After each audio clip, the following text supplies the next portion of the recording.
Listen up now. From Cape Town to Lagos, from Accra to Lilongwe, one Africa, one people. Hear me now. Hey. Ba-na-na-na-na-na. Yeah. Who's afraid of Africa, man? Tell me what's the reason if you can. What did Africa do to you? Why you acting like you never knew? Oh, yeah, you eat the food, you love the beat, dance to the rhythm in the street. But when your neighbor come across the line, yeah, you treat him like he committing crime. Oh, tell me now what's the fuss? Ain't we all riding on the same bus?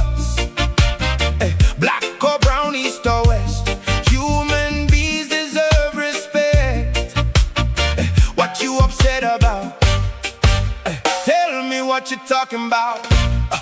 Who you afraid of, man?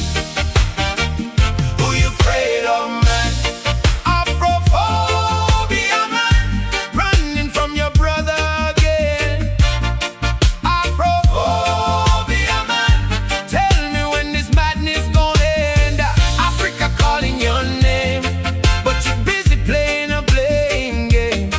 Oh, Afrophobia, man. Hey. Who you afraid of, man? Still got a brand new angle, trying to untie a complicated tangle. Talking about unity, talking about peace, saying all this hatred got to cease. Ghana watching from afar, Nigeria saying who we are. Malawi calling home their own, cause fear is spreading through the zone. Vigilantes on the street at night, thinking somehow hate makes right. But every punch and every threat leaves another wound we won't forget. What happened to you, Ubuntu friend? Where does all this anger end? Who you afraid of, man? Who you afraid of, man? Afrophobia, man, running from your brother again. Afrophobia, man, tell me when this madness gonna end. Africa calling your name, but you're busy playing a blame game. Oh, Afrophobia, man. Who you afraid of, man? Leave the Africans alone, man. Leave the Africans alone. From Zimbabwe to Kenya, from Rwanda to Sierra Leone. No need for the fear, no need for the fight. The future gets brighter when we unite. One continent, one destiny. No room for hate, only humanity. Seems South Africa got a fever. Some people acting hard to believe, yeah. A scary thought in the rainbow land, turning away a helping hand. But the answer ain't division, or politicians seeking revision. The answer lives in every heart, knowing we've been connected from the start. The borderlines were drawn one day, but they can't wash our roots away. The drum still beats the same old song, reminding us where we belong. Afrophobia, man, running from your brother again. Afrophobia, man, tell me when this madness gonna end. Raise your hand if you understand. Africa stronger when together we stand. Oh, Afrophobia, man. Hey, who you afraid of, man? Afrophobia, man. What you scared of, man? What you scared of, man? Afrophobia, man. Take a look and understand. One people, one love, one Africa. Yeah, man. Listen up now. Leave the Africans alone. Open your heart, open your mind. One Africa, every time. Marvin Divine. I'm saying bye to all the lies and all the times you cried, saying that I wasn't right, yet I was right by your side. You manipulator, playing games, your friends commentators, and I don't know what you say about our private conversations, but it's got them hating. Thanks to all the rumors you be claiming, it's cool I'm done with you, so they can throw you a celebration. You gon' hate it when you see me with somebody living better. I'm trying to tell you that me just doing me gon' have you jealous. Afrophobia Man, Cyril Ramaphosa. Welcome back to the program, folks. It is Tuesday, July 7th, 2026.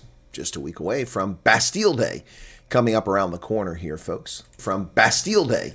So if there are buffering in the program, my apologies ahead of time. I've checked my speed multiple times. There were problems again with it this morning. I'm not sure, but ever since the big storm over the weekend, we've had internet issues. I'll give it another day or so. If it continues, then I will file a grievance against Xfinity for their nonsense. Meanwhile, the FIFA World Cup is underway. The United States has been eliminated in a turgid performance last night. We were hoodwinked into believing the Americans are a good team, and they sucked buttermilk, to say the very least. Let's check in Argentina. Lionel Messi. Now I'm running out of favorites left. Cape Verde is gone. The Americans are gone. It's 7 minutes in. It's 0-0 Egypt and Argentina.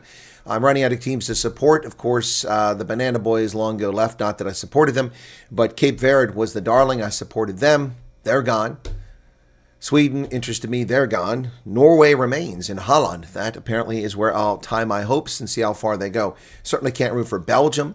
Can't root for a host of these other teams. So we'll see how it goes. But we have big breaking news.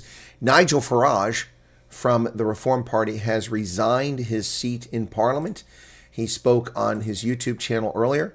Let's take a quick look in on that and see what Nigel had to say. We won't listen to all this, but just a bit of it.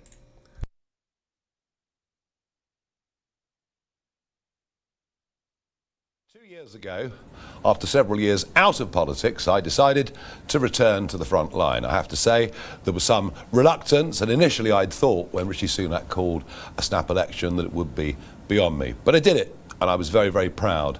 That evening, going into the morning of July the 5th, 2024, to be the elected member for Clacton-on-Sea. I was very proud of that evening, and I have to say the last 2 years I've really enjoyed the job of being an MP. The people, the constituency, it's an office that I genuinely adore. I couldn't have believed that night that we'd have rocketed to the top of the opinion polls, and now we've been number one for the last 350 opinion polls in a row, often with big leads. We've also built the biggest membership of any political party in the country. And of course, on May the 7th, just gone, we achieved some huge successes in the local elections. Not only did we achieve breakthroughs in Scotland and in Wales, but we absolutely dominated in the Midlands and the North, Indeed. The old Labour heartlands. And that is why people have been Keir betrayed. Starmer is now on his way out. Not to forget that in East Anglia, the Conservatives have now, by us, been reduced to nothing more than a rump. It seems to me that the establishment have now decided that they can't beat us fairly, so they've chosen to use foul means. Yep. Let me be absolutely clear. After the furore and the media pile-on, well, not just the media, the other political parties too, let me be absolutely clear. I have done nothing wrong. I have not broken the law in any way at all. I have not misused public money. And you know, for the first 2 Unlike years Labour. of being an MP, my personal MP expenses are zero. Not, of course, that you'll read about that Correct. in mainstream media. And yes, of course, Parliament has its rules about how members ought to behave. And I believe I've absolutely obeyed those rules and done so under getting good legal advice. The standard rules are clear. This is what they say. The code applies to members in all aspects of their public life. It does not seek to regulate what members do in their private. purely personal lives. Now, it would seem from the last couple of years, from the way I've been treated, that the press would rather our members of Parliament had no assets and no wealth at all. They seem to fundamentally object to any MP that has outside income. Indeed, they view those that have continuing business interests with severe skepticism. And disdain. Making money is not a crime. Nope. Now, going back to the 90s, I was in the commodity markets. I had a very, very good, high-earning career. I gave that up at a huge cost. Being a member of the European Parliament for 20 years cost me a huge amount of money. But True. I did it because I had a goal. I had a goal and a belief that we should leave the European Union, get back to being a self-regulating nation that makes its own laws, charts its own destiny, and among other things, of course, controls its own borders. We might not yet, 10 years on, have reaped as many of the benefits as we ought, but one day I believe we will. And let's be frank, if I hadn't done what I'd done, there would have been no referendum. Yep. There would have been no Brexit. No Brexit. Yep. I came out at the end of that with very little money indeed. But over the last 10 years, I've been writing, I've been lecturing, I've been broadcasting, I've been investing. I promoted one or two financial products, and for those that followed me into them, they've more than doubled their money, which I'm pleased about. I also worked extensively in those years of 2021 to 2024 as an influencer with over 7 million followers on social media. Not on YouTube. So yes, over the last 10 years, I have financially done well. But that of itself should not be looked upon It's not as immoral. a crime. It's not a crime. And yes, I had the equivalent of a lottery win, a large personal gift. And I'll come to that and the details of that in just a second. The really big question that I want to pose is, do we want leaders that know how to make money? Do we want leaders that have run businesses, employed people, and understand how the world works? Yes. Well, I'm going to argue today, we absolutely need successful people from all walks of life, but particularly from business and industry. We need them not just in Parliament, we need them in government if we're even going to have half a chance of turning around the dire economic state this country now finds itself in. Contrast that with a cabinet, 24 men and women, not one of whom has any serious experience of private business, who frankly haven't got a clue. So don't be surprised that in economic terms we are going down the drain. Yep. Now, Standards investigating me over the gift has now reared its head again as a result of a lot of copy in this week's Sunday Times, incidentally written by a journalist who publicly says that he despises me. Yep. And despite the fact that many of the things that were written in the article Are false. were wholly inaccurate or indeed irrelevant, yet another Standards investigation is underway. Standards are now being used as a political tool. Weapon. On the gift, it was given to me on an unconditional basis. I can do with that money exactly as I wish. Please. But there is a much bigger reason why I'm going to need that money, and it's simply this. For over 20 years now, I have been subject to constant demonisation by the press. For daring to be outside the consensual view on many issues, I've been attacked again and again. And I am the most physically and verbally attacked public figure or politician of modern times. Yes, you will know of some of the incidents, milkshakes thrown in my face, placards bashed over my head, but let me promise you, you only know about a fraction of the number of times that I've been assaulted. Yep. One little example you probably never heard of. It was a Sunday afternoon a few years ago in the local village pub. In come the mob, about 50 of them. We decided the safest thing to do was as quickly as possible to get into the car and to drive away.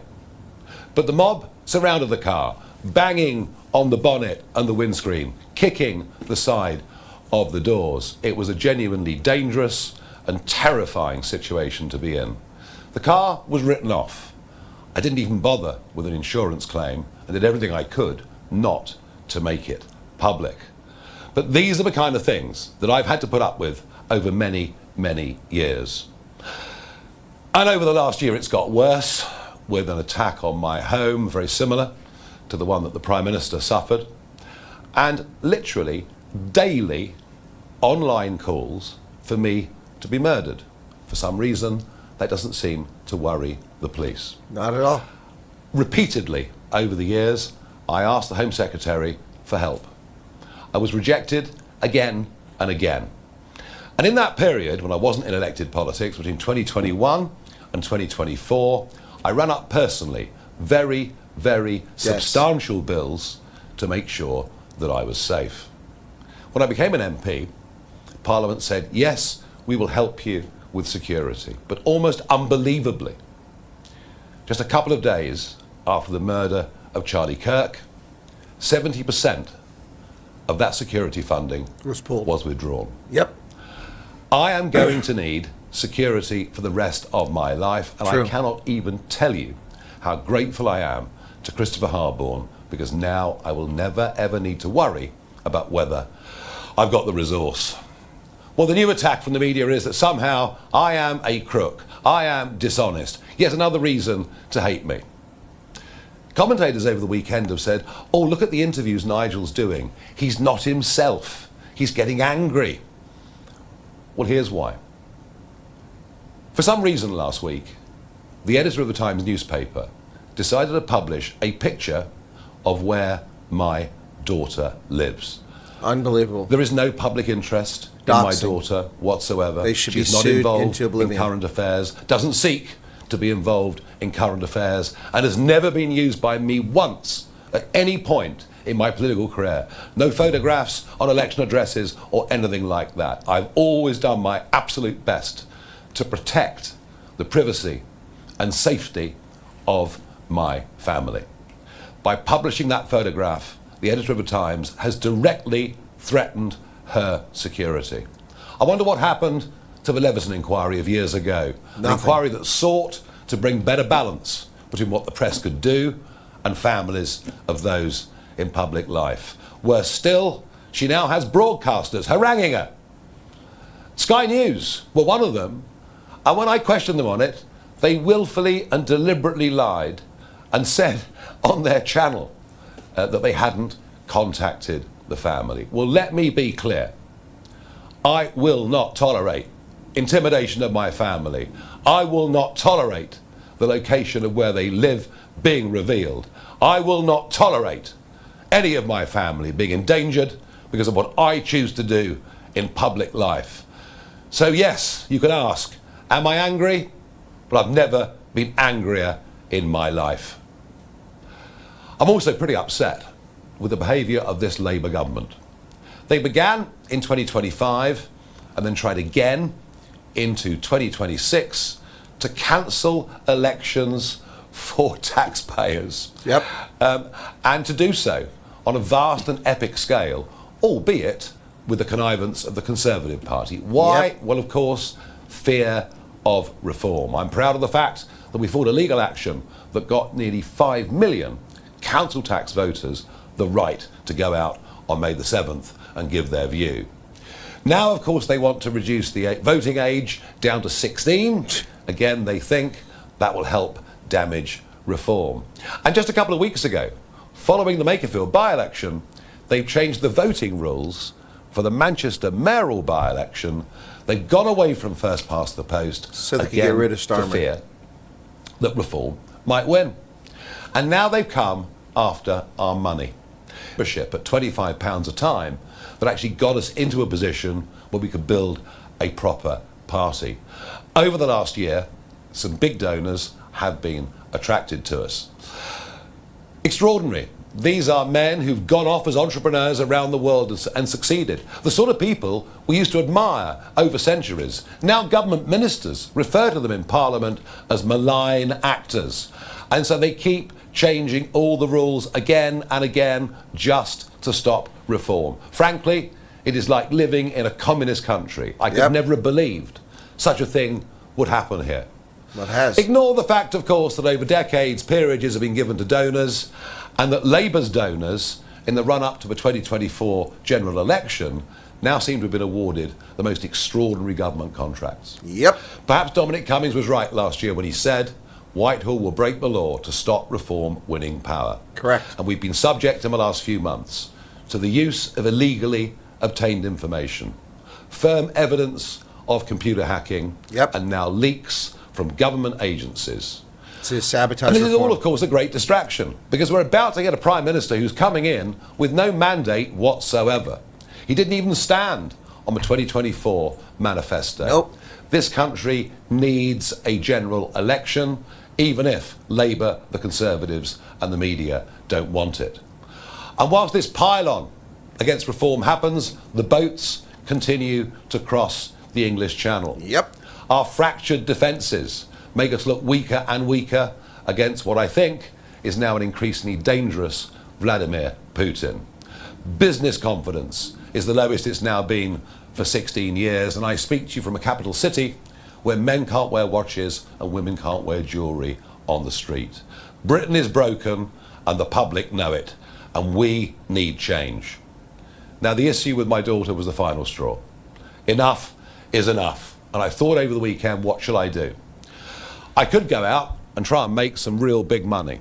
I could go to the USA, where I've got plenty of offers. And then I thought,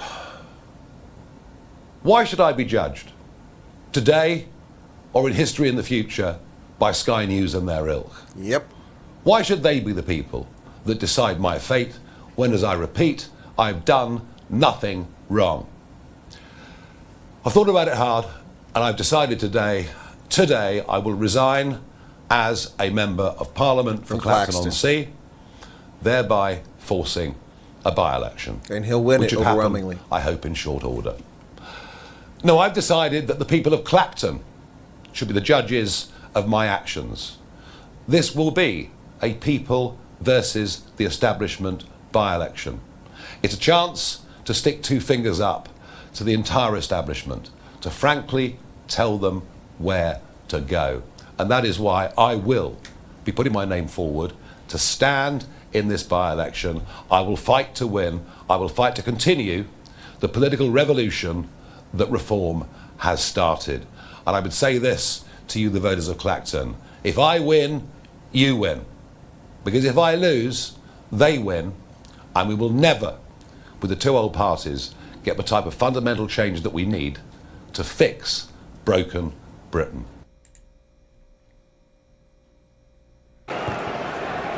Farrell with the 22 dropout. I see a lot of snarky comments in the chat. You're welcome to them, folks. You're welcome to have snarky comments. That's your prerogative. But Nigel Farage is one of the best politicians in Europe, one of the most honest people in Europe. And this was a concerted, coordinated attack on him. As he said, he's been the victim of multiple assaults over the years. He's paid for the security out of his pocket. The government has colluded to cause his demise, his death, by withdrawing his security detail and providing nothing for him. The same government that allows 250,000 white English girls to be gang raped and traded as sex slaves across the United Kingdom by people from South Asia because they're cowards and afraid of being called racist. Calling a rapist doesn't make you a racist. Calling a sex trafficker does not make you a racist. It makes you a coward by not admitting it. The United Kingdom is buggered beyond belief. This is one of the most amazing politicians on the planet. Everyone's welcome to their opinion. You know my opinion now. You know where I stand. I stand 100% Nigel Farage. Brexit was the smartest thing the United Kingdom has done in the past 50 years. The dumbest thing the United Kingdom has done in the past 50 years is to beg to join the European Economic Community in 1973 after being rejected twice by the Europeans, by the Germans and French. They begged to join in 73. The reason the UK is buggered is not because it left the European Union. The reason the UK is buggered is because of the Tories and Labour who've colluded to rob, pillage, steal, and let the floodgates open while the country has been destroyed by illegal immigrants from around the world. That is why the United Kingdom is buggered, because they've allowed their industrial base to be shipped to Asia. The UK is buggered because it's 30 years ahead of the United States in the collapse of society until Donald Trump came. And now the UK is 50 years ahead of us in the collapse of society. A ridiculous sausage finger, asinine monarch who betrays the Church of England, where he is the leader of the Church of England, and betrays Christianity. The UK is buggered because of corrupt officials. The UK is buggered because of lazy Scots and Welshmen who would prefer to suck on the teat of the European Union than govern themselves because they're nanny pamby, whiny crybabies who wear nappies. The UK is buggered because English sat back and let their country be invaded. Luton, Sheffield, Manchester, London. Did I say Sheffield already? All of these towns, minority English in an English country. Nigel Farage is the answer. Reform is the answer. And some of you are suckers for what the media tell you. You don't know the facts. You don't know what's going on. You don't understand the situation in the UK. Nigel Farage and reform are the answer, not these other clowns. Nigel Farage has resigned as a member of parliament for Claxon upon Sea. Leader of the populist right-wing party Reform UK has come under increasing pressure after a series of bullshit revelations about undisclosed gifts and donations. But the Labour who takes this money, nobody reports on that. The Alternative for Deutschland, Gabriel Swiss, should take over Germany. The CDU and the CSU have betrayed Germans ever since Helmut Kohl picked the moron, betrayer, the Verräter, the Lügner und Betrügner, the ehemaligen Kanzlerin Angela Merkel to lead Germany into oblivion. Daddy Sarcastic, go watch Austin Powers. You're welcome to do it. That's the second time you put that comment up there. That gets you a timeout. And if you don't like it, then you're in the wrong place. Behave yourself, smart ass. If you don't like it, then piss off. Where the hell is my stream at? It's over here. Egypt is beating Argentina 1-0.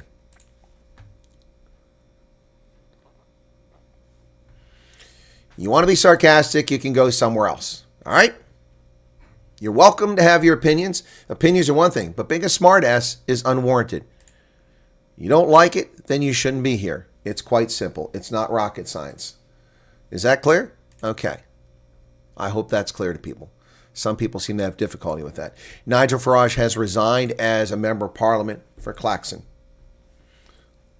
The unexpected move comes after recent revelations about gifts and financial support from a cryptocurrency billionaire and from a political ally who was once convicted of fraud in the United States.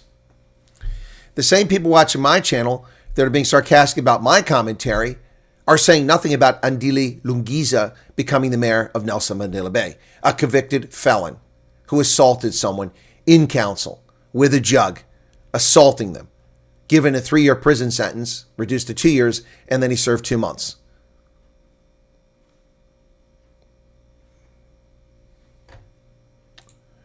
Speaking of Andile Lungiza, ANC top 7 from the NEC have interviewed Andile Lungiza to be the mayor of Nelson Mandela Bay.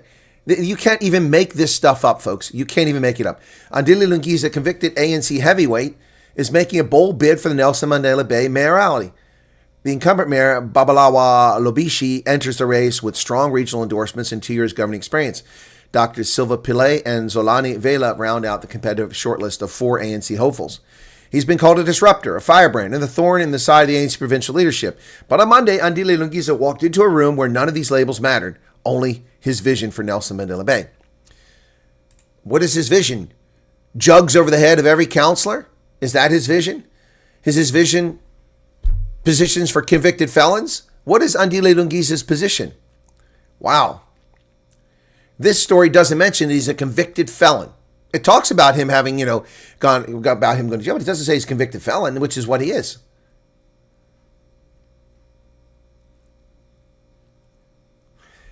The years that follow were turbulent. A criminal conviction for assault stemming from a high-profile incident where he struck a DA official with a water jug in Nelson Mandela Bay Chambers threatened to derail his political career entirely. That should be the entire storyline. Well, Dean McPherson, not busy in Brazil with his boyfriend, says construction mafia is linked to 180 South African projects worth 63 billion rand. That's the value of more than 180 infrastructure projects disrupted by the construction mafia across South Africa. And the gangs have become so sophisticated, they're now setting up their own companies, posing as legitimate contractors to get into the building sites. This was a warning from Public Works and Infrastructure Minister Dean McPherson, who briefed the media in Cape Town on Tuesday. They are incredibly sophisticated, and often they are politically connected. True, and good to see that he's busy with that instead of, jetting off to Brazil. But I've warned you about the construction mafia, the taxi mafia for years, and they've gotten even bolder. University of Victoria launches a foolish, foolhardy, wrong-headed, stupid campaign to get suckers to donate 50 million rand for deadbeat students. University of Victoria launches a 50 million rand campaign to put long-awaited degrees into graduates' hands. The Degrees Delivered campaign, a 3-year fundraising drive, will help qualify graduates. Let me explain to you what this is. They want to get you to donate 50 million rand so that deadbeats that didn't pay for their tuition and wanted a free ride and have never paid for their tuition, years after they finished their studies, they refuse to pay their tuition. Now they're going to hand them the degrees so they can get jobs. No. No, no, no. No. There's nothing wrong with the focus of my camera. It's your phone. Wipe the screen. There's nothing wrong with the focus of my camera. Martin, it's nothing wrong with the focus of my camera. I can see it perfectly clear. Maybe it's your internet connection. All right. I can see it perfectly clear in my studio. This is stupid beyond belief. This rewards deadbeats and lazy people who don't earn a living.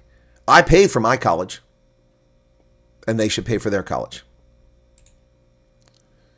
An initiative is underway to assist former University of Pretoria students who, years after passing, are still unable to collect their certificates because of unpaid historical student debt. Well, here's an idea. Here's a concept for those students. How about you pay your debt? How about you pay your debt? Then you can have your degree. UP has launched a Degrees Delivered campaign, a 3-year fundraising drive that aims to raise $50 million between 26 and 28 to help qualifying graduates. They said the campaign is designed to remove one of the final barriers preventing graduates from finding work, registering with professional bodies, or continuing their studies. Here is a barrier that they can remove on their own. Pay your debt, and then you'll be able to get your degree. I'm making a personal pledge of financial support to both the Degrees Delivered campaign and the Vice Chancellor and Principal Scholarship Fund, says Principal Professor Francis Peterson. Wow. The fundraising campaign has already made an encouraging start. In June, the university's Comrades Marathon fundraising initiative raised more than $106,000 with support of more than 225 donors from multiple competitors. So that 106,000 rand, will there be anybody overseeing those funds for UP? Yeah. Nope. Well, Julius Malema is now at the center of another controversy. The convicted felon, Julius Malema, who sits on the Judicial Service Commission in South Africa, selecting judges who oversee criminals like Julius Malema and their trial, is now embroiled in another scandal, having unlawfully interfered with the police in 2021, according to the Mhlanga Commission. Explosive WhatsApp messages place Malema and Feroz Khan at the center of new allegations. Evidence before the Mhlanga Commission has linked EFF leader Julius Malema to an alleged attempt to have members of Operation Dudela arrested ahead of the movement's planned action against undocumented foreign nationals in 2021. Leading evidence leader advocate Matthew Chakalasan presented WhatsApp messages that allegedly show Malema asking businessman Mohammed Mo Saeed to forward an Operation Dudela poster to Crime Intelligence head Major General Feroz Khan with the instruction, must be arrested tonight. Must be arrested tonight. It is time for Julius Malema to serve his 5 years in prison as a convicted felon. Remove this cancer from society and put him where he belongs. He likes prison jumpsuits. Let him wear one on a daily basis. Let him wear one on a daily basis. Wow. More criminal activity. More criminal activity from Julius Malema, according to the Mhlanga Commission, not me. Well, South Africa will finally present its case. It's actually going to talk to the U.S. about trade. But this is because it's now subject to the 302, Section 302. South Africa to present its case in the U.S. over the forced labor hearings. A 3-day hearing on the U.S. Trade Representative's latest plan to impose tariffs on major trading partners kicks off today. The U.S. launched an investigation into the forced labor prohibition policies of 60 countries back in March, citing a law that authorizes tariffs on countries deemed to unfairly burden U.S. commerce. That basis is viewed as more legally sound than the emergency power President Trump used last year to impose tariffs that were ruled illegal by the Supreme Court in February. Of course, the Supreme Court overreached once again. This corrupt court overreached. The president followed the law. They cannot say his actions are illegal when he followed the law. What they can say is the law is unconstitutional, which they didn't do. But anyway, back to the story. The United States Trade Representative determined early June each of the investigated economies failed to impose and effectively enforce a forced labor import prohibition and recommended that goods have faced a tariff of 10 to 12.5%. Yep. So, going after Brazil and a whole bunch of countries, Mexico included in there. South Africa will present its case at some point during the week. Jordan, India, Pakistan, Vietnam will all speak on Wednesday. On Thursday, government representatives from South Korea, Sri Lanka, and South Africa will also speak to the panel, including a representative from Vietnam who will take the issue with finding the country has failed to impose that. Yep. So, South Africa will speak to the U.S. Trade Representative on Thursday after a year and a half of gaslighting South African citizens, claiming that they were working on trade deals with the U.S. when they never were. Now they're finally actually going to talk to them. What's with the lowest setting here? What's going on? The stream is okay on my end, so it must be a South Africa issue that's happening right now.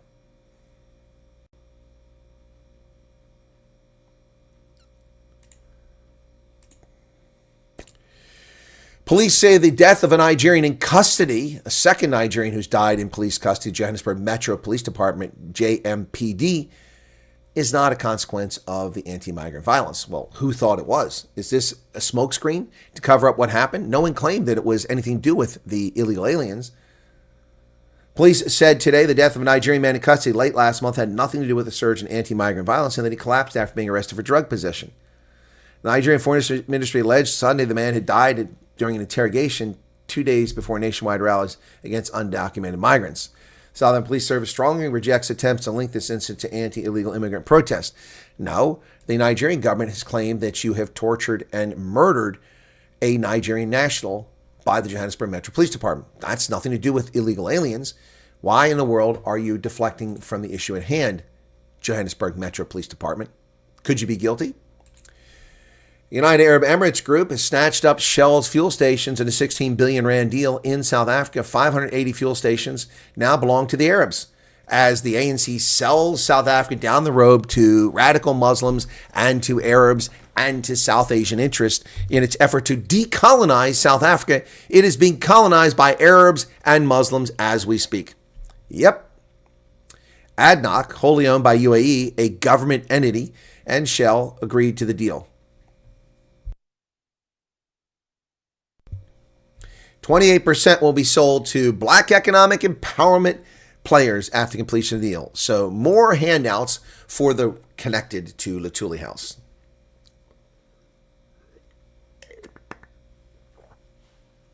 And Devette Martins is correct, 100%. I'll interject here. Tariffs have been the norm for thousands of years. Only in very recent times have they been removed, and the result of that was the deindustrialization of the West for cheap production in Asia. 100% on the money there, Devette. 100% on the money. Yep. Tariffs do work. Here we go. Tariffs do work. I'm going to have to address this now. Sir Glenn Quagmire, you don't know what you're talking about. I have macroeconomic experience, having taught postgraduate students in economics. Tariffs do work for their intended purpose. If their intended purpose is to reduce imports, they work. If their intended purpose is to change behavior, they work. The United States threatened tariffs against Colombia when it refused to take its criminal alien convicted felons back to Colombia who were Colombian nationals. We sent the U.S. military flight of C-17 flying towards Colombia with the approval of the Colombian government to land there and return these felons to Colombia. But last year, the president of Colombia thought he was a smartass. And while the plane was about to land, minutes from landing, he said, "No authority. You can't land here." They removed the authority for that plane to land, even though landing clearance had been given. They called Trump, who was on the golf course in Doral, Florida. He picked up his telephone and he said, "All right, 50% tariffs effective today in Colombia. A week from today, if they don't change position, 100% tariffs." Son of a gun. As the flight turned around and flew back to Florida, only minutes into the flight, they were told to come back, clearances granted. They came back, they landed. The felon, murderers, rapists, child molesters are in Colombia where they belong. Tariffs worked. Denmark has spent nothing for the defense of Greenland for years. Nothing, not a damn penny, leaving the North Atlantic vulnerable to Russians and Chinese incursions. Doing nothing to protect the sea lanes, nothing to protect Greenland or the fishing banks off the coast of Greenland until Donald Trump threatened Denmark with tariffs. And suddenly, within 60 days, Meta the Prime Minister lunatic of Denmark spent $810 million buying frigates to protect Greenland. Shall I continue? That's two examples of how tariffs work. Tariffs work.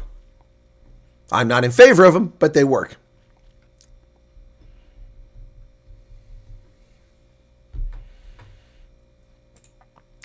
Go back to South Africa. Afrikaners purportedly confronted in a U.S. supermarket. Now, people will be easily hoodwinked by this prank, and it's comical to see South Africa's newspapers. Here we have the toilet paper record, the Independent Line being pranked and falling for it. They actually turn a news story of a TikTok prank into an actual news story. What should have been an ordinary grocery shopping trip in the United States turned into an uncomfortable encounter with several Afrikaners after they were reportedly told by strangers to go back to your country. In a video shared widely online, the group of men who were at a fruit and vegetable section of the shop tried to respond to the attitude. Well, I think you should change your attitude, said one South African man. Is this your first time in the States? The Americans were also heard asking the men whether they had been sniffing paint. They said glue, actually. They also misgendered one of the men. They didn't misgender. They were being smartasses. This is a staged video. Staged video. These clowns do this asinine, disrespectful nonsense all the time. Look up their account on TikTok. It's what they do. And South Africans and South African media in particular have fallen for it. The exchange comes amid heightened attention on Afrikaners just following U.S. President Trump's decision to create a refugee pathway for some Afrikaners, arguing they face discrimination in South Africa, claim rejected by the South African government. Amerikaners are facing humba treatment in America, South African posted. No, they're not. More recently, his administration announced plans to expand the number of white South Africans admitted through the program. No, he didn't. Against that backdrop, the supermarket counter has reignited conversations about identity, belonging and the realities of starting a new life abroad. No, it hasn't. No, it hasn't. This is nonsense. This is nonsense. This is just nonsense. And people are falling for it. Cape Town, etc., also running a story about it. A shocking encounter involving two South African men in the U.S. has ignited widespread discussion online. Except it's not real. It's not real. Funny how the text covers up the TikTok creator's account where you could easily have gone and seen this is nonsense. Social media users are divided. Many South Africans describe this as unacceptable, arguing that no one should be subject to insults and they're told not to belong to a nationality. Others took different views. Some users argue that people who choose to relocate to other countries should expect occasional hostility, while others suggest the men should simply have left the situation without engaging further. Well, it's suckers. It's not real. It's not real. Well, the Democratic Alliance doesn't know what it's doing. It doesn't know what the left hand or the right hand are doing. The Democratic Alliance do not know. It won't fix the issue in the West, no longer producing goods. The West causes problem and tariffs won't fix it.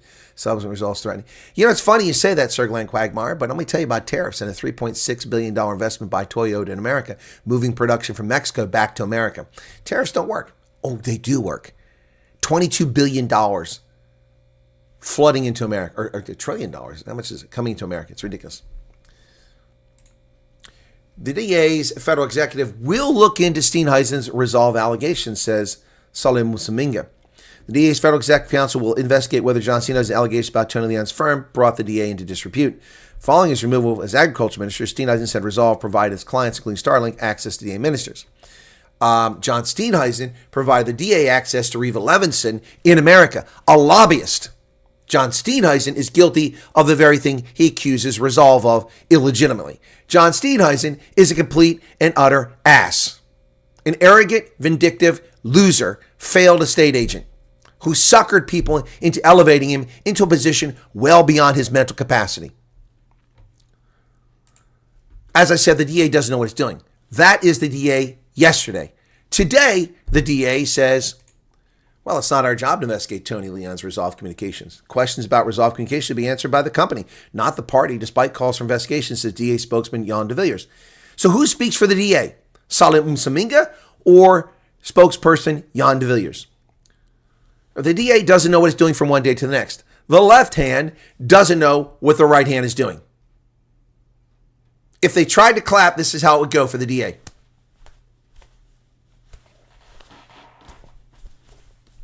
That's how they clap in the DA. Wow. Show them kindness, folks. All right, it's time.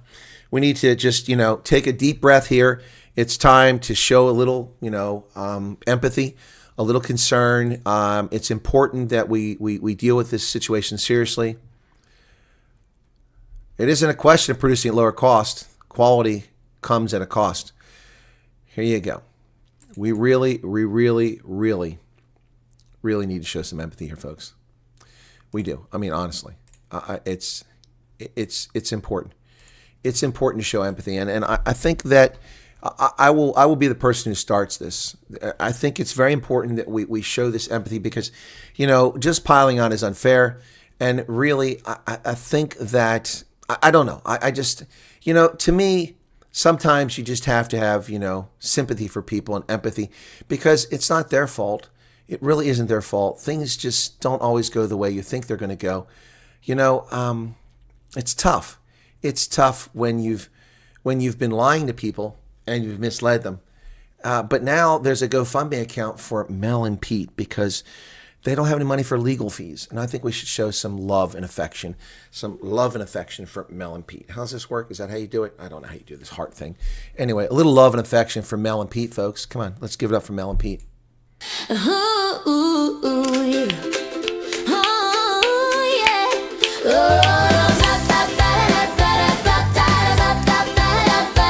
Touchdown in the Sunshine State with a plan so grand. Ooh, yeah. Thinking they'd be the royalty of this palm tree land. They thought the glamour and glitz was theirs for the taking. Like a birthright claim, all the moves they were making. From the royal Ferrari to the red soul stride of Christian Louboutin. They had nowhere to hide. Oh, the world figured out those schemes and those scams. Turned the power couple into quiet little lambs. No one wants them now, the party's gone dry underneath the hot and heavy Florida sky. Don't defraud America, the lesson is plain, or you find your lifestyle going down the drain. They went from fine dining and vintage champagne To a plastic tray and a heavy iron chain. It's a long fall from grace, a bitter old breeze from high-end fashion To mac and cheese. Shoplifting doesn't pay, didn't they know? Now they're stars of a very different show. Poor old Pete is locked up in alligator Alcatraz. Lost his designer suits and all of that jazz. And Mel's sitting tight, looking out through the wire at the Broward County Ice Facility. The situation is dire. You can Take the huckster out of South Africa. it's true, but the scheming stays stuck to them like glue. These questions have been answered. Will they be convicted? Will they be deported? All the gold dreams have been well and truly thwarted. Time will tell the ending, but the moral is clear. Don't bring your rackets and your swindles round here. No, don't defraud America. Oh, yeah. Hey. Ladies and gentlemen, Mel and Pete are in desperate straits. Their big fortune they claim to have from Tammy Taylor and all their other activities seems to have evaporated. So much so that they had to steal from a Publix $5,300 of goods over a 6-month period, stealing Perrier apparently and mushrooms and food. Shame. Shame. Now they need money. Show them kindness. Mel Villon has launched a Back a Buddy campaign seeking 400,000 Rand to help cover husband Pete Villon's mounting legal fees. Pete remains behind bars on 400 charges, including fraud, theft, corruption, and forgery linked to a $27.6 million Johannesburg property scam. He's expected to apply for bail in a specialized commercial crime court on Wednesday. Tomorrow. Mel has launched a Back a Buddy campaign. Temi Fondemev, a friend of the couple, said she started a campaign a week ago to help them cover the costs. The reason I've created this and taken ownership of this is to help them out with legal fees. Those are going to be quite substantial, and they do need help with regard to it. By 2 p.m. on Tuesday, 3,500 Rand of the 400,000 Rand after 1 week of this campaign had been raised. Obviously, lots of people love Mel and Pete. Folks, if you'd like to go to the Back a Buddy campaign and give money to the defense of Pete Fillon, feel free to do that. But if you just want to throw your money away and burn it, give me a super chat. He's not a lawyer. He's disbarred. Inside a $85 million private jet that made one of Africa's richest billionaires owner of the world's fastest business aircraft. Months after ending service, Bombardier's Global 8000 has arrived in Africa, with one of Nigeria's most powerful industrialists becoming its first customer on the continent. The Global 8000 is positioned as the fastest and longest range business jet, offering up to 8,000 nautical miles and advanced speed features, surpassing its predecessor, the Global 7500. It has a luxury cabin with 4 living spaces, industry's largest kitchen, and high-end connectivity appealing to elite business travelers. Ladies and gentlemen, I'll be flying in my Global 8000 next month. Not. Ladies and gentlemen, have you caught the fact that South Africa's government has announced its own competing effort called BrainSat? I'm not making this up. BrainSat. Deputy President Paul Mashatile has announced the launch of BrainSat satellite services, a South African satellite internet and communication provider. It's described as a strategic partner for the UAE's space firm Space 42, which provides a range of services, including broadband internet. But the broadband is based on the Thuraya mobile telecommunications network, which has 14 kilobytes per second of download. Yeah, that's a true story, folks. You can't make this stuff up. So BrainSat is the brainchild of the ANC. Well, we've called it Brain Dead. It's now called Brain Dead. You can't make this stuff up, folks. I mean, it's brain dead for the masses, ladies and gentlemen. Brain dead for the masses. There you go. Here we go. Brain dead for the masses. Bum, bum, ba-dum, bum, bum, bum, bum, bum, bum, ba-dum. The ANC stood proud one day. We've got a better plan. They'd say, hey Elon, buddy, take a hike. We don't need your satellite. Hit the road, Jack, don't come back. We've got our own broadband attack. Faster, cheaper, black-owned too. We'll show the world just what we'll do. Well, Elon shrugged, said, suit yourselves. Put another trophy on the shelves. Launch an IPO, watch the numbers soar. Now he's worth $1 trillion, maybe more. Brain dead for the masses. What a master class in classes. 15 kilobits of blazing speed. If you've got a week to read your feed. Meanwhile, satellites are streaking through the sky, streaming movies while the buffalo stroll by. Brain dead for the masses. Who needs progress? Who needs passes? When common sense gets shown the door, you just announce there's something more. The deputy stood behind the mic. Here's the future that you'll like. BrainSat's here, hip hip hooray. The crowd asked when. He said, someday.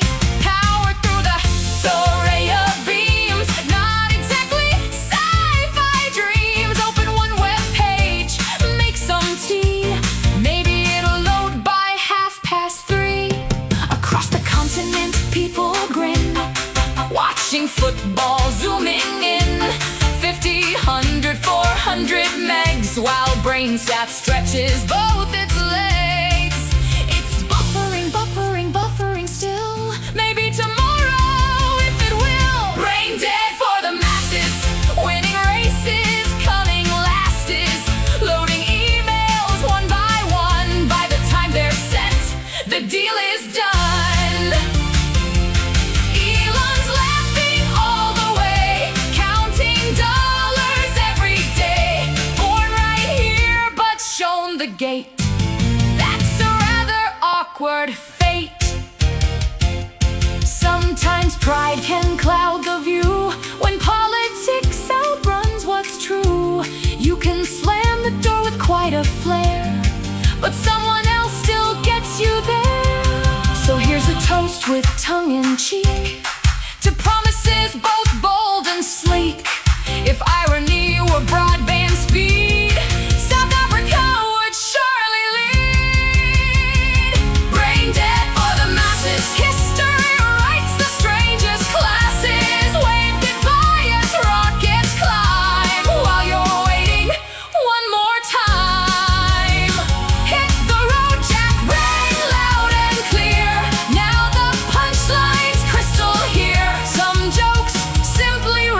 themselves. Just check the download bar and laugh. And laugh. Brain dead for the masses. Run some paraffin. Qatar says Iran attacked another ship. These Iranians are out of control. Qatar blamed Iran after a British military monitor reported a fire aboard a vessel that had been struck by a projectile. Qatar has blamed Iran for attacking a tanker transit in the Strait of Hormuz, saying it holds Tehran responsible for any resulting damage and consequences. Qatari Foreign Ministry spokesman Majid al-Ansari said the targeting of the Al-Rakiyat, a Qatari liquefied natural gas tanker, was a grave and explicit violation of international law. We demand the Islamic Republic of Iran immediately cease all practices that undermine regional security or threaten the safety of international maritime navigation. It comes amid a fragile shipping recovery in the Hormuz, where traffic remains subdued and security threats continue despite the ongoing U.S.-Iran ceasefire. NATO announces billions of dollars in arms deals to prove its firepower as Trump arrives in Ankara for the summit with the fascist-in-chief leading Erdogan. NATO said today it will buy new surveillance planes and announce defense deals worth tens of billions of dollars as Turkish President Recep Erdogan greeted President Trump on the tarmac for the alliance's two-day summit in Ankara. NATO Secretary General Mark Rutte from the Netherlands said NATO's allies will invest more than $40 billion to bolster counter-drone capabilities. That is a major investment.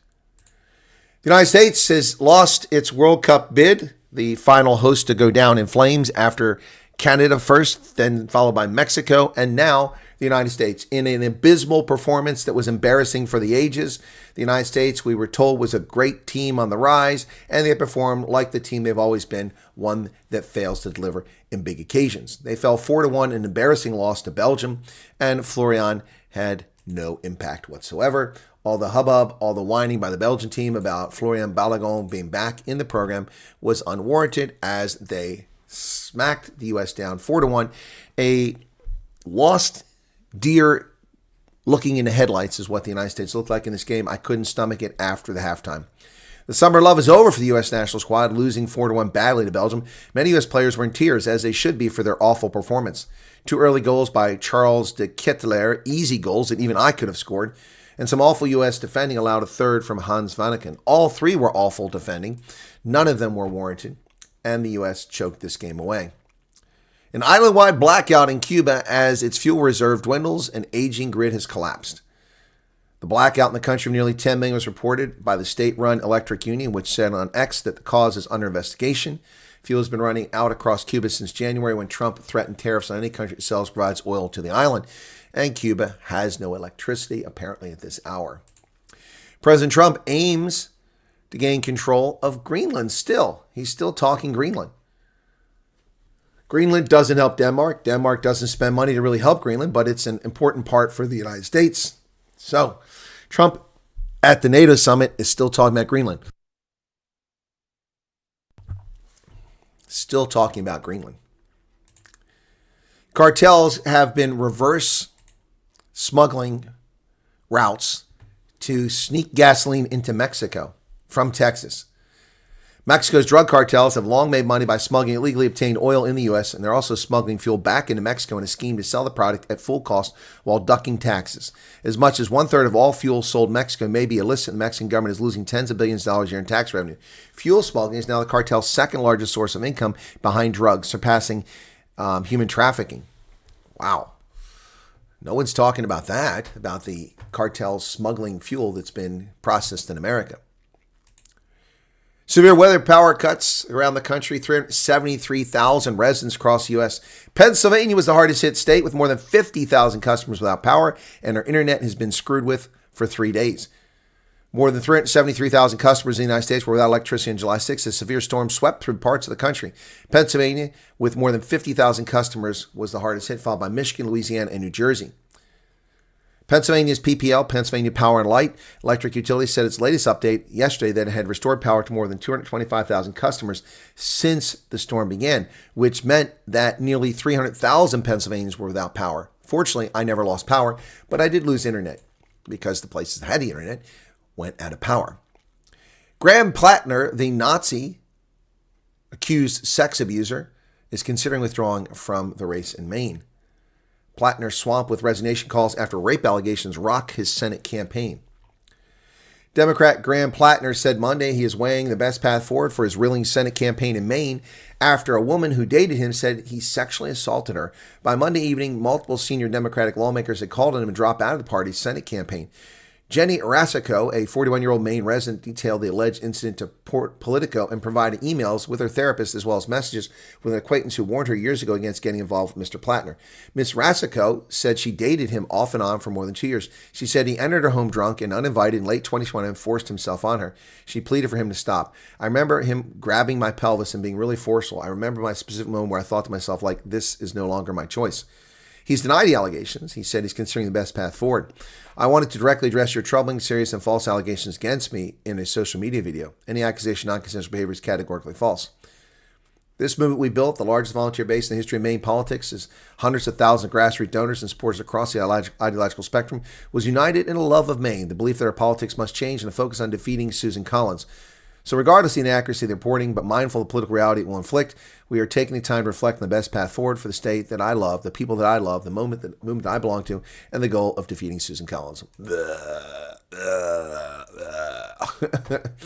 Graham Plattner, been accused by women of being a brute for months now, and suddenly someone comes forward with a rape allegation.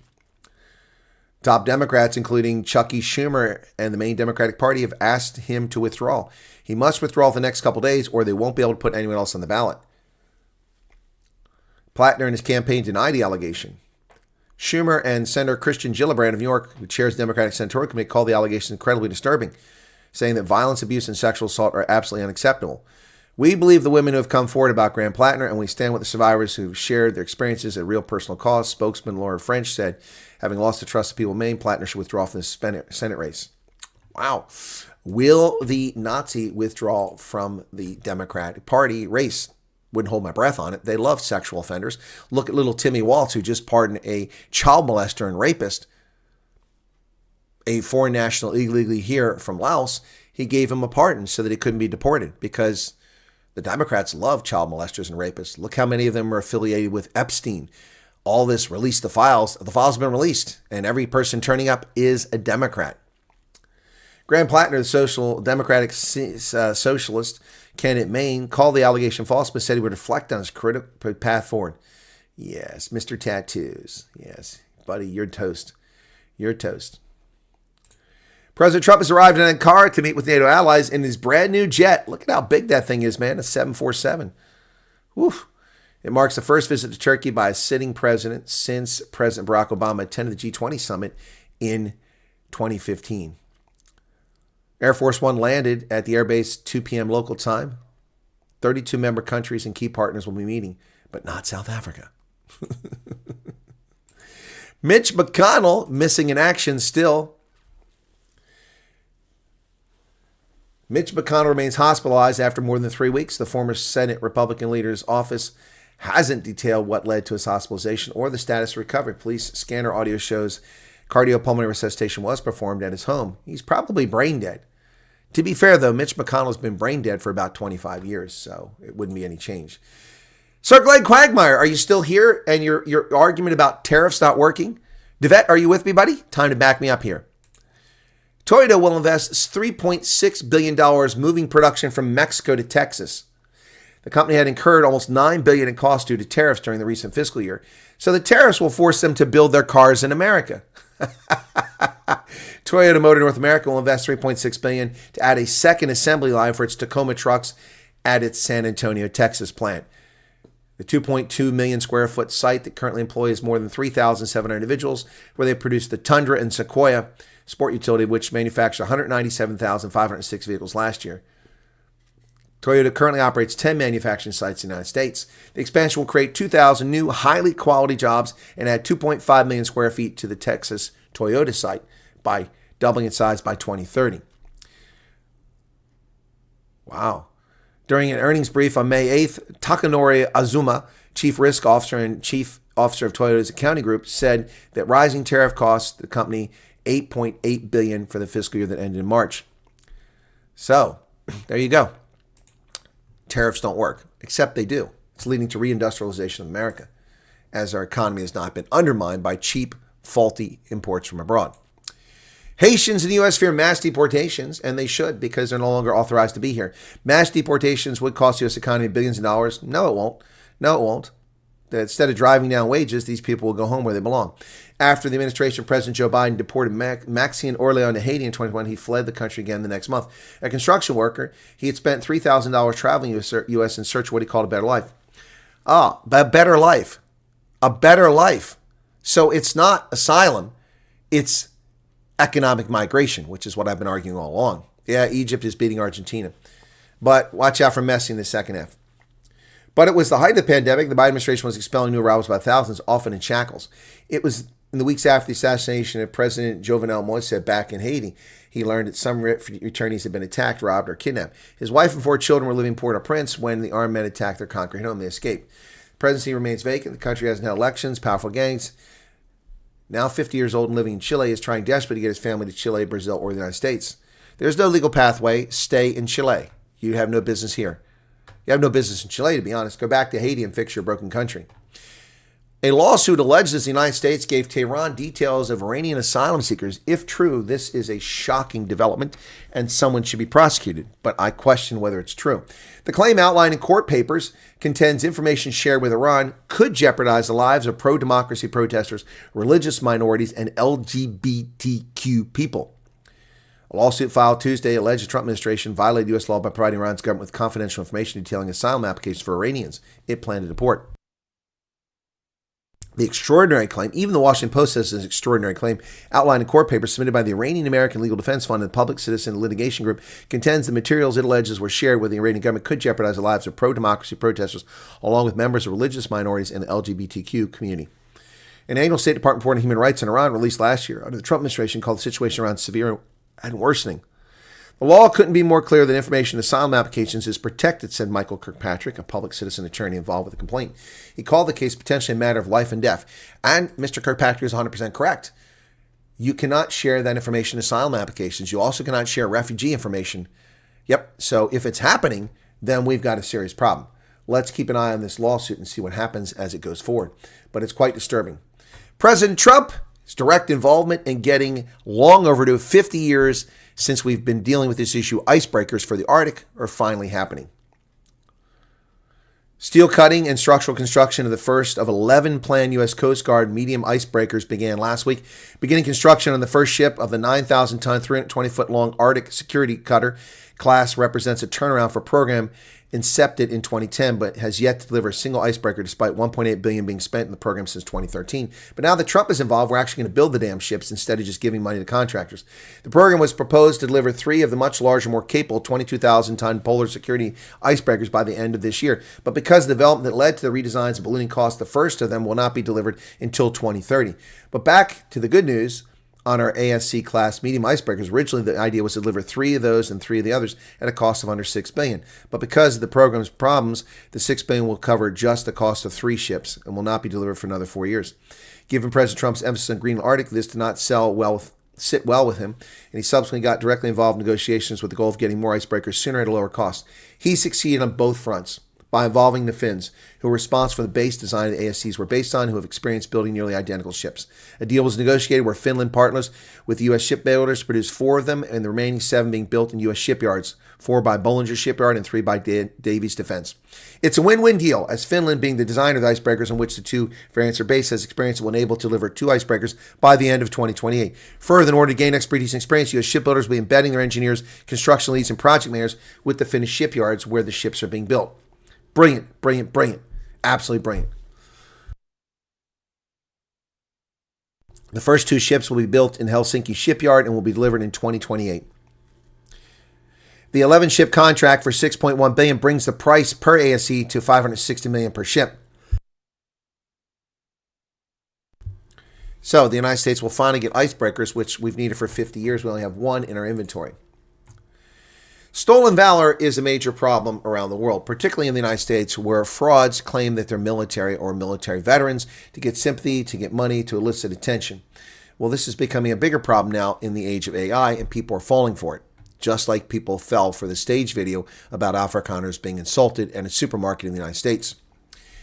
Those soldiers flooding your feeds, they're probably not real. Videos generated by artificial intelligence have swarmed social media to exploit public support of U.S. troops for other purposes. Those American soldiers who appeared in TikTok video last month are handsome, muscular, and inexplicably shirtless. We're moving out shortly. It's going to be a long one. If you can't, just send a little love our way.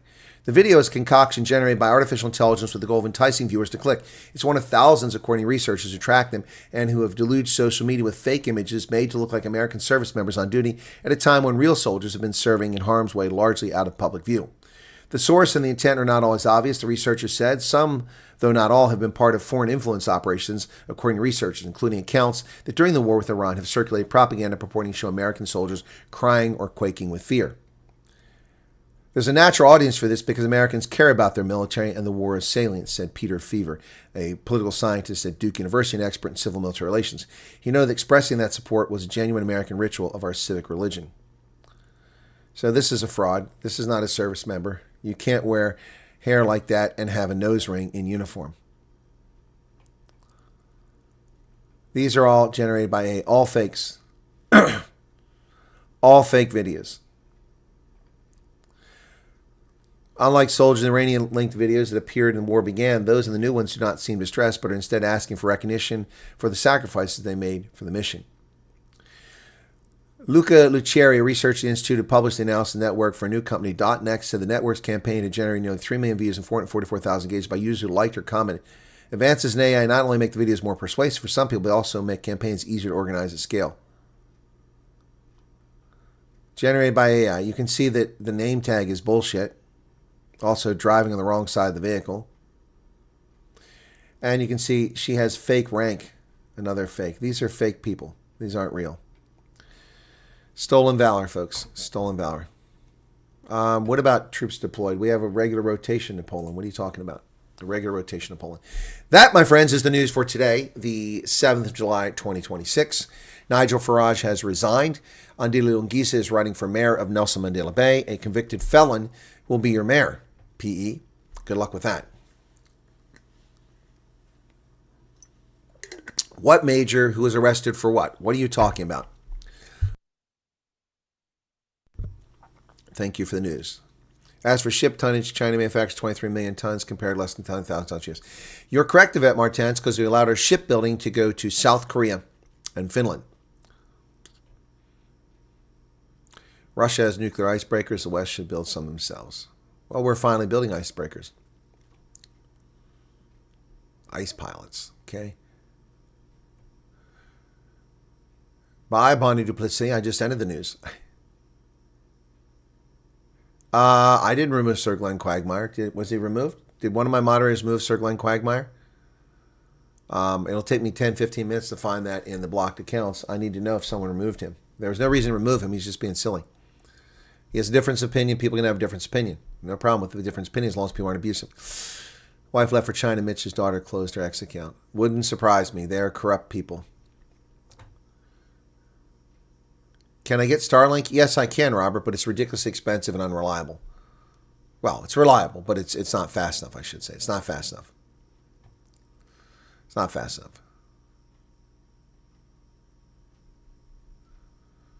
Whirlpool, Stanley, Black & Decker, Boeing, Caterpillar, and many more. What are we talking about, Devette? Oh. Companies returned to all. These are ones returned after tariffs. Yep, including AbbVie and Abbott Laboratories. Investor in both those. Thank you, Devette.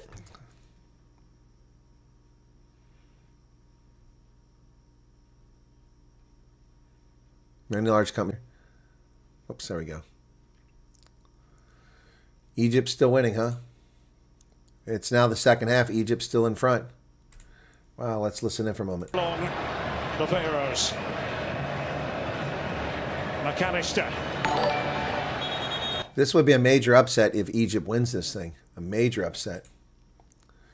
Thank you, Hasigi, for 35 Rand for the Starbucks fund. Yeah, that stuff's expensive. Thank you. NASA had an X program with developed rockets that did the same thing. Huh? Now, feeding trough won't last long before it's destroyed. Okay, I don't know what Leon is talking about. Oh, maybe about brain set. You don't have money for Pete, but you can donate a jar of Vaseline. Hey, Monray, a jar of Vaseline. That's funny.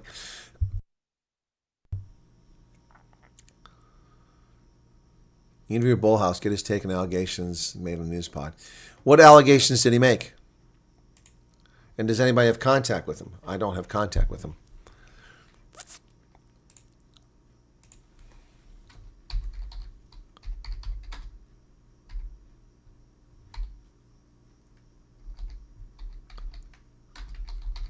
Can somebody tell me what those allegations were?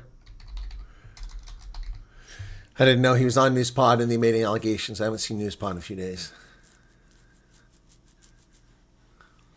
Yeah, where was he deleted? I don't see him here at all. Let me go back and see what's going on. If he was deleted. I'm not seeing... Oh. No, he's not deleted. Someone just gave him a timeout. I don't know why. There was no need to Devet Martens, you ask if he was...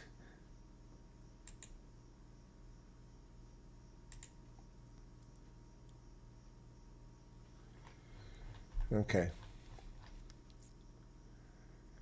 Yeah, Sir Glenn Quagmire, yeah, you're still here. That's all I was looking to see. That isn't very mature. There's no need for that. Yes, Glenn Quagmire, I agree. That's very immature, and I don't see what happened there. He missed the penalty. Oh, man, that's a shame.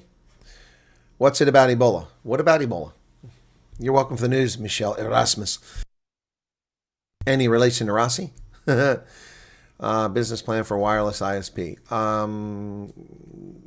Yeah, but I haven't got hundreds of millions of dollars. Sir Glenn Quagmire says, have a great evening. Glenn Quagmire, did you at least listen to all the arguments about the tariffs before you run off? Did you at least listen to all the arguments we're given? There's your chance to counter them. You're welcome to counter the arguments. They were all legitimate arguments. Devet Martens gave some good arguments. So, yep. Said that the Constitutional Court has ruled the law on refugees. What do you mean? The law? I don't understand what you're saying there. The Constitutional Court has ruled that the law on refugees is here in South Africa. I don't understand what that means.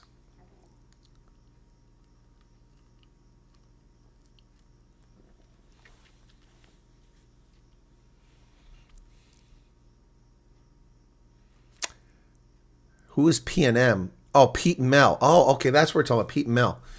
Okay, all right, gotcha. Thank you. I just figured it out. Mel and Pete. Okay, Mel and Pete. It's M and P. Mel and Pete. That's what we're talking about. Okay.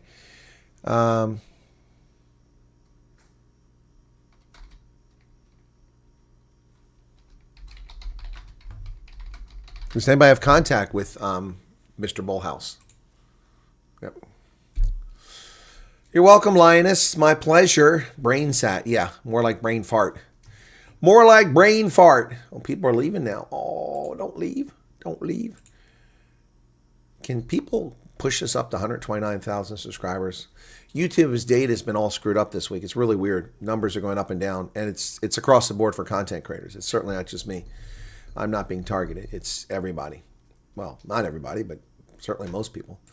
Yep, it's happening across the board. Yeah, numbers. I mean, I had 119,000 last week. Yeah, see, now it told me the other day that on, what was it, Tuesday? It told me I only had 6,000 views. Remember I told you that yesterday? That's now says 24,000 views. They're all over the place. Thank you for the super chat. YouTube is all over the place with its data. Something is wrong with its data. It's corrupted this week. They need to sort it out. They need to sort it out. Oh, well, how my short looks like it's doing all right, even though I didn't promote it. I didn't tell anybody about it. Let's take a look. I did a short literally just before I went live. It's doing better than the convicted felon of Undile Giza. Come on, faster, faster. Come on, YouTube. YouTube is slow today. What's going on? Uh-oh, Egypt has scored another goal. Argentina's toast.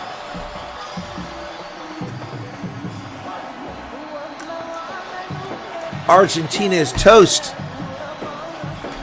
They'll be chasing the game the rest of the way. Trailing 2-0 now to Egypt.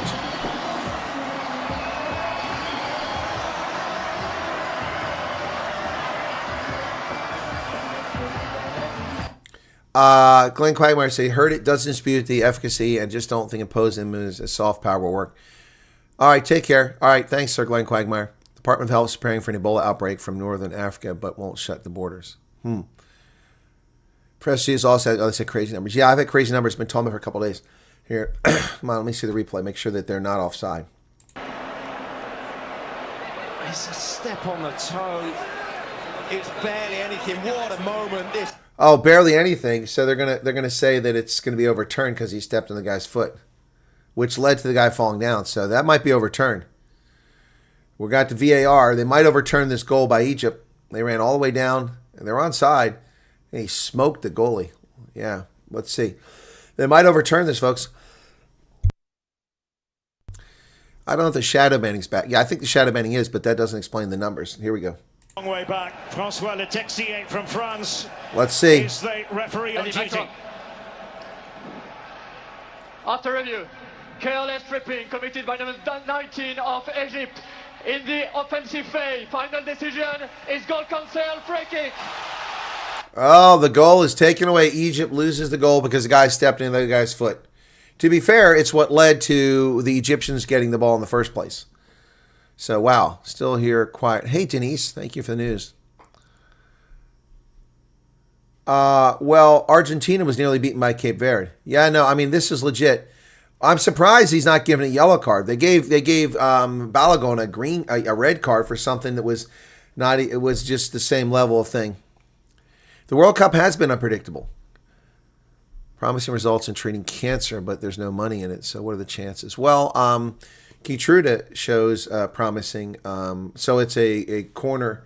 It's a corner kick for, well, not quite a corner kick, but a kick for Messi. Let's see what he does with it. Here we go. To the pitch. Come on, kick the damn ball. Here it comes. A free kick to Argentina. Messi taking it. Oh, if they could have made that, they could have tied it up. The Argentinians have life again, though. Glenn Quagmire says, unfortunately, you were timed out. Adults should be able to speak with that. Yes, exactly. As long as people aren't being rude and disrespectful. I don't have a problem with VAR making that decision. I just have a problem with the way that they're giving out cards with the VAR.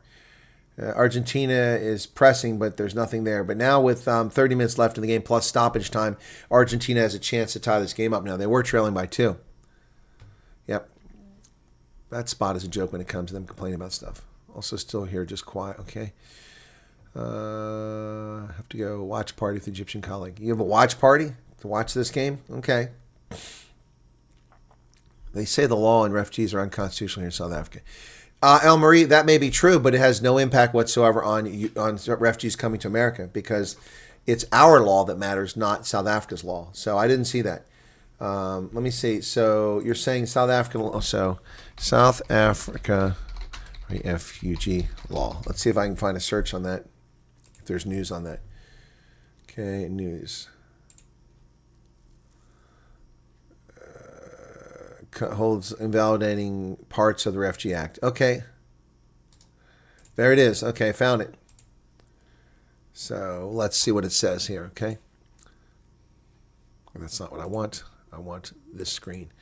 Okay, so the Constitutional Court has confirmed a previous ruling by the Western Cape High Court declaring parts of the Refugees Act unconstitutional. The judgment strengthens legal protections for asylum seekers by ensuring that procedural requirements do not automatically prevent people from seeking refuge.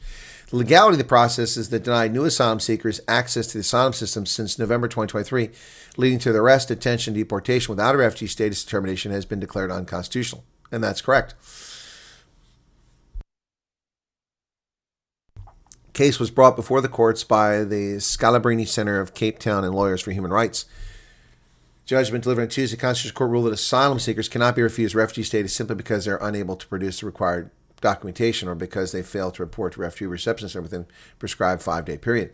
The court recognized that many people fleeing conflict crisis may face significant challenges in obtaining documents or complying with procedural deadlines. Well, no, I think that's bullshit. I disagree with them. If you are an asylum seeker, then you're an asylum seeker. You're in the country legally. First off, that's the first problem with this.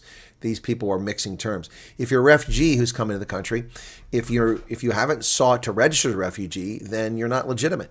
5 days may be a short period of time, but it must be done. It must be done. Okay, so my video about the pets is at 1,300 views.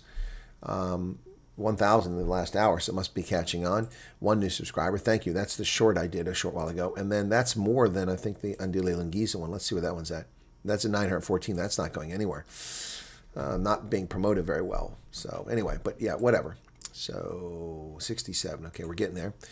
All right. Wow, I wouldn't have guessed that. Argentina going down ahead. France versus Argentina is the final. Well, Spain will take care of Belgium. Somebody said, Sir Glenn Quagmire, somebody earlier said that the Belgians are mocking the U.S. Well, that's fine. The Belgians can mock us all they want. They're welcome to do that. Belgium is welcome to mock us. I've been to Belgium hundreds of times. It's not an impressive country, and my feelings aren't hurt. It's a multicultural country of multicultural Europeans before they even let themselves be invaded by Africa and the Middle East.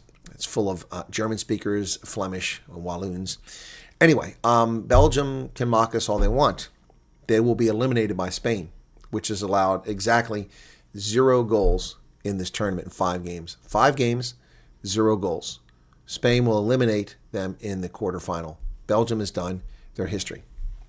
So they can mock us all they want, but they will soon be mocked themselves. Paraguay members of government racist rant about Mbappe. I don't know, but Mbappe is a punk, Jaya. I didn't see it. He's a punk. He's a punk. When he scored, he was arrogant and condescending and rude and said nasty stuff to the goalie, who had stopped his attacks 3 or 4 previous times with incredible stops. And then he gets one in because the defenders didn't do their job, and he mocked the goalie. And then he refused to shake the goalie's hand. So, he's just an ass. Mbappe is an ass. He's not French. He's an ass. So, or maybe he's a French ass. I don't know.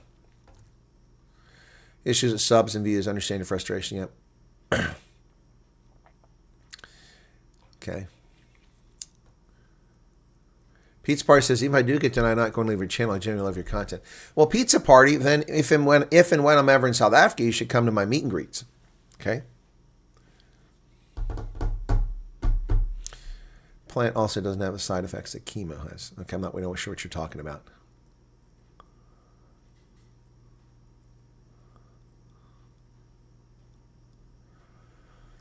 First vaccine after arriving in the U.S. for tetanus. Didn't you get a tetanus vaccination before you left South Africa? Brussels like it is, Garrett. It is. It's like North Africa is what it's also like too. Multiple potential alternative promising treatments. Okay. Code of conduct in sport. However, a gentleman should act. Exactly, Cool Beans. The guy didn't act like a gentleman. He acted like an ass. A complete ass. Wish they would spend more funds on researching adrenal failure. Okay. They gave it to you again. Didn't you have a shot record? Yes, Kathy. I know you're in Arizona, and I'm very far from there. Perhaps one day I'll get out to Arizona. As long as we don't need rabies. Did you hear about the woman in Durban mauled to death by 3 dogs? No, I didn't hear about that. I know, Dr. Truss. Okay, you guys keep talking about this stuff. Is it 2-0 again? Did they score again?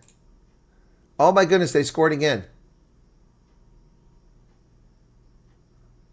Salah just getting his legs going, just move, move, move.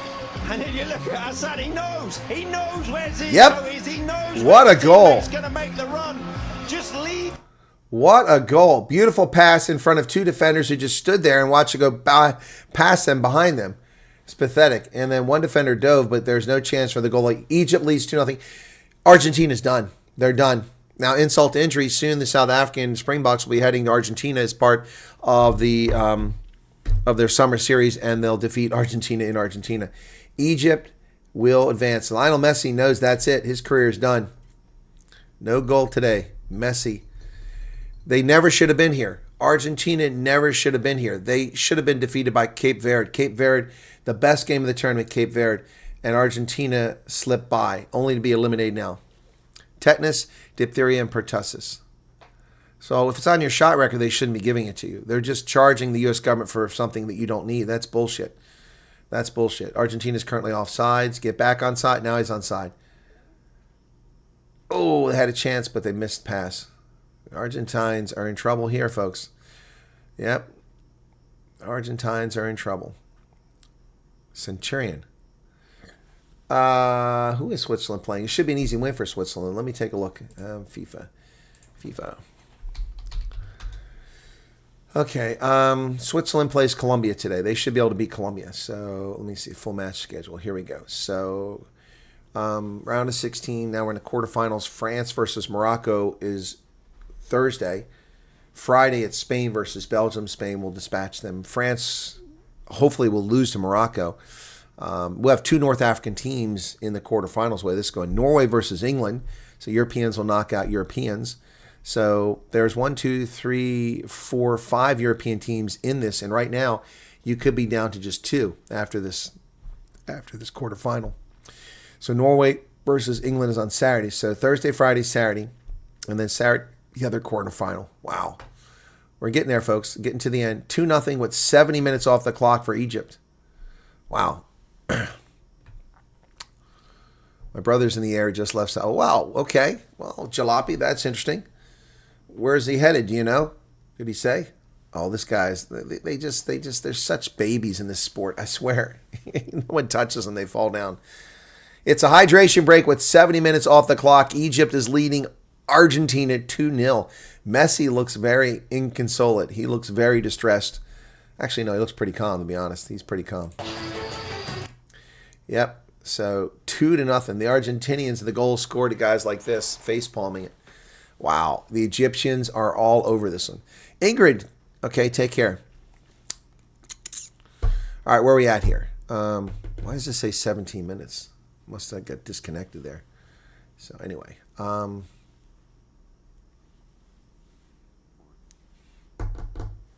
You're in Centurion, okay.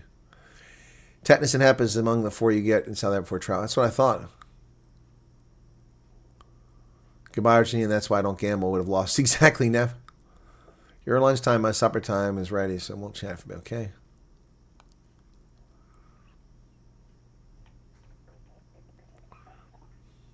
Oh, they ran out of tetanus there. Okay, well, yeah, that's why I asked. But he said he got it in both places, which doesn't make any sense. If you got a shot in South Africa and you have a shot record, they should not be giving you the shot here, unless it's a series of shots like rabies. Rabies is 3 shots, and they suck. They burn, and they're huge shots. No, you shouldn't be getting a tetanus shot repeatedly. That's ridiculous. Alrighty, guys, I'm going to wrap it up here. Be sure to hit the like button. Did we get any super chat? Oh, a couple $1 super chat. Jezebel Gaming, hello to you. You guys just shown up. It's time for me to end. I've got a teleconference in about 25 minutes. I'm going to try to fix that clock back there. It's time to try that again. Tetanus is to protect you, Neff. You understand that refuge is what we give refugees, and one of the things we're trying to do is protect you. That's why the tetanus shot. Yeah, Sorrow is playing hardball with the ticket prices. They're outrageous, particularly for Cape Town. And I don't know how that got sold out. I think a lot of people who have it. Pete's Party says, pray for me. All right, okay, fair enough. Flink Dink, welcome to you. Yeah, the internet's misbehaving in South Africa, and it's had an impact on my channel today. So I'm sorry about that, folks. But it was my channel that was acting up, or my internet last night. So if you have time, please look at my, is it from Ill Omen? I'll do it right now before I leave. Otherwise, I'm going to forget. Is it from Ill Omen or is it from someone else? I'll do a search for Ill Omen. And I do a search for Omen and nothing shows up. Let's see if it's in the body of the message. Oh, here it is. Yeah, that's not even close to your name.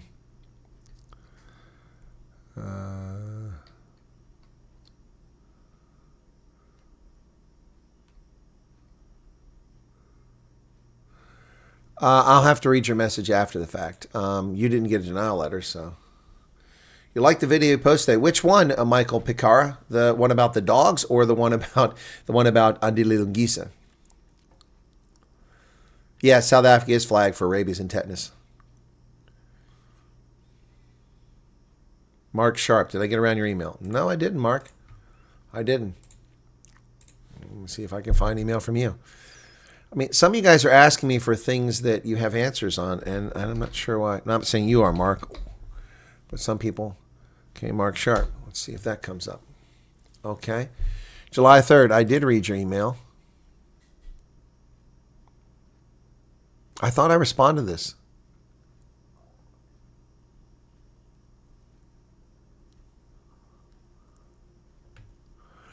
I'll read it again. I thought I responded to it. Sorry about that. Okay.